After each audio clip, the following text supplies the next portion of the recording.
Maybe this is you post-election. You're heartbroken that last week the U.S. lost every major war it ever won against monarchy, racism, Soviet dictatorship, and fascism. Lost all at once to what will go down in history as our lightweightest generation. The price of eggs is up. Let's ditch the American dream and give tyranny a chance. Our founding fathers and mothers and the vets who died to preserve our democracy are rolling in their graves. Meanwhile, Trumpists are dancing in the street. Maybe you know a few Trumpist relatives or co-workers. Since the election, maybe you've tried to avoid them, not sure what to say. You're disoriented, not sure where you stand now. You vented in private conversations, not sure what else to do, whether there's anything that can be done, or whether soon you won't be able to say what you really think. You're watching less news. It's all too heartbreaking. If that's you, welcome to the club. Many of us are feeling that way these days. I certainly am, and then again, I'm not, given my long view approach to this shit. I've been researching Trumpist-like behavior for decades. See, I had gotten stuck with a Trump-like human, one I could neither exit nor give in to. My grounding and voice weren't up to the challenge. I've been honing both ever since. I was lucky enough to eventually be able to make this my full-time work. It dawned on me that there would be people like that, lots of them, since being Trump-like is an easy and self-satisfying way to live if you can get away with it, as the one I dealt with had. I felt like I needed a new grounding and a new voice, since the ones I had weren't up to the challenge. I needed a different ethos, as Aristotle called it, basically where you're coming from and how you voice it in ways that are credible enough to have some impact. Since it now dawns on you that there will be Trump-like humans, I'm inviting you to consider doing your version of what I've been doing. It'll come in handy no matter what comes next. Handy wherever assholery gets bold. At home, work, and in the world at large for all the rest of your long-legged life. I call this practice psychoproctology, the diagnosis, treatment, and prevention of asshole behavior.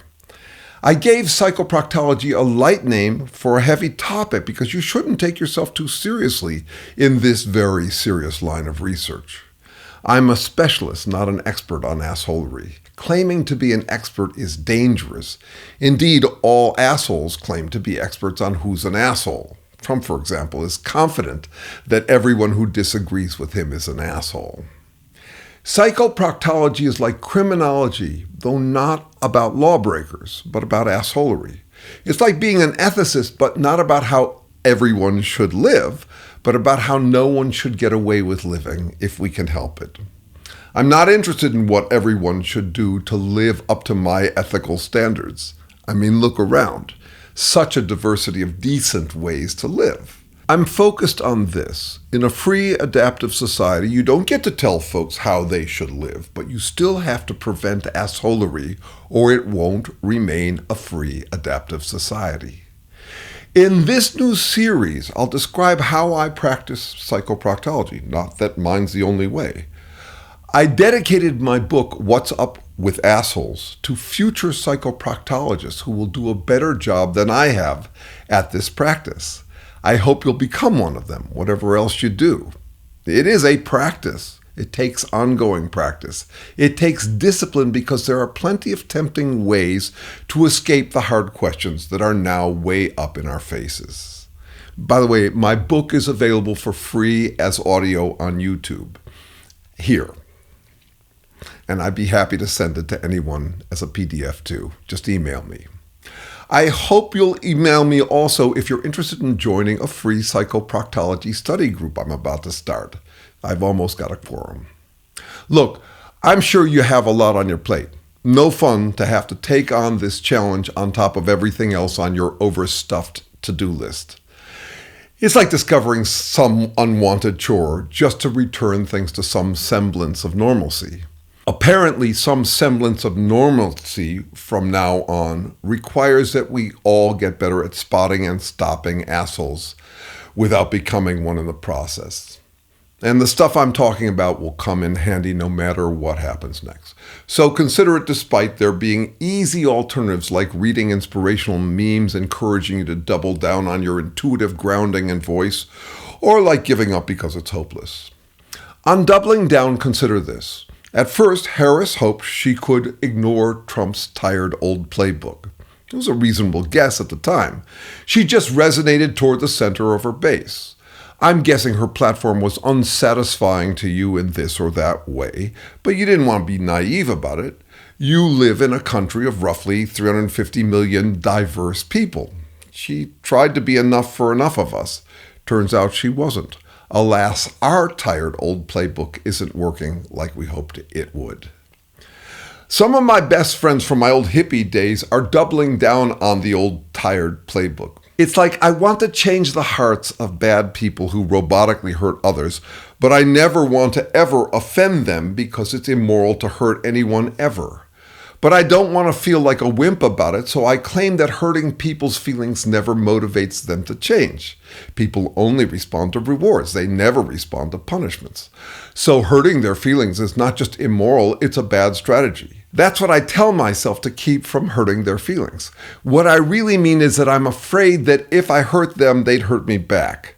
I can't handle that, and I don't want to try to learn to handle it. So I stay in my comfort zone and pretend that I'm above the fray. I challenge that by inviting folks to rethink their solid ground and to craft a new voice from this new grounding. It's no easy task. Decades in, I'm still at it. Being a psychoproctologist is not an identity I've adopted. It's not a profession either. You can't just learn the trade and peddle it, for example, the way psychologists sometimes do. It's trial and error, research and application. Maybe you've seen some of my videos where I present what I might say to a Trumpist. I often get comments on why it wouldn't work. Trumpists wouldn't stick around or understand what I'm saying.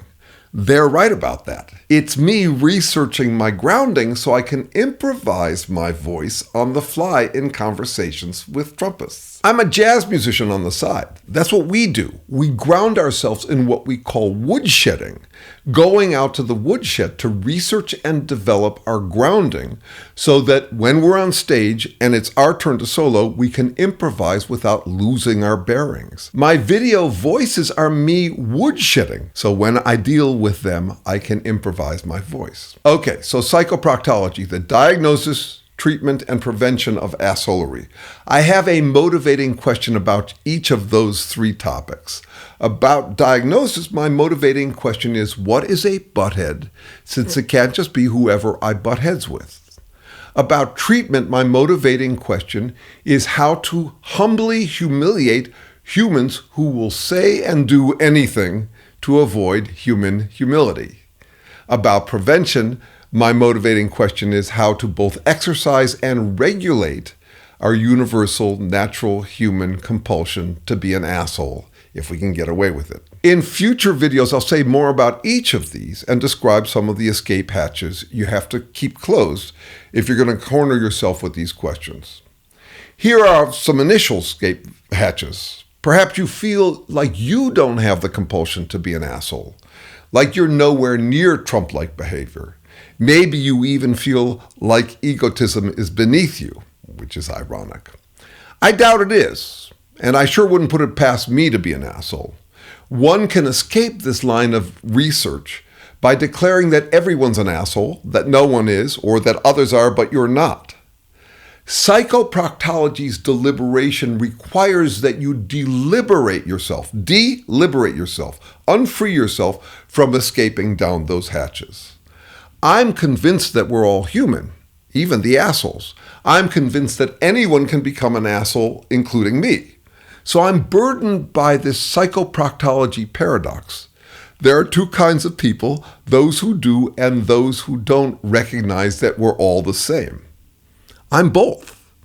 Yes, we're all humans, but here I am making a distinction between decent folk and assholes. So no, I don't get to say that a butthead is just anyone who I butt heads with. I'm trying to get as clear as possible on the difference between asshole and decent behavior. I don't believe I or anyone could ever come up with an absolutely objective definition of an asshole. Still, I consider it a fruitful exercise in futility to try. You learn a lot in the process. To me, assholes are the enemy within, the inner asshole within any of us and throughout society, and the most likely cause of human extinction if it happens. The symptoms could be climate crisis, nukes, pandemics, any of the real-world threats we face, but the underlying disease would be assholery's escapist, denialist, exceptionalist defense against reality, as if they can simply override it through fantasy. In my next video, I'll get into how I practice psychoproctology. For the time being, email me if you want a free half-hour consultation on how to deal with someone indulging in a high degree of assholery, narcissism, gaslighting, etc., whatever you want to call it, in your personal life. And email me if you want to join that free psychoproctology study group. The only prerequisite is curiosity. This shit is hard. We need your ideas too, not just mine.